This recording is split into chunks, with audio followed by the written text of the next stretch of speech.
మీ అందరి ప్రేమ, ఆప్యాయత, ఈ అనురాగం, మీ ప్రార్థనల వల్ల పునర్వికకి ఊహించలేని మద్దతు లభించింది.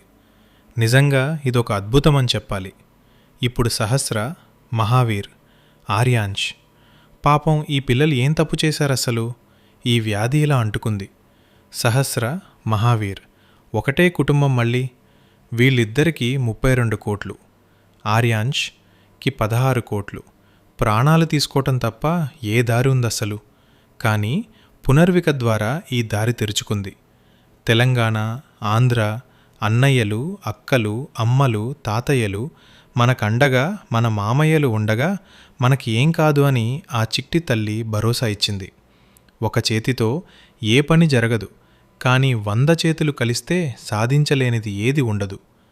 మీ ప్రేమ, మీ అనురాగం, మీ ఆప్యాయత ఈ చిన్న పిల్లల మీద కూడా చూపించండి. మనం బావుండాలి, మనతో పాటు ఆ పిల్లలు, ఆ అమాయక తల్లి తండ్రులు బావుండాలి అని కోరుకుందాం. మీకు తోచిన అంత వారికి సహాయం చేయండి.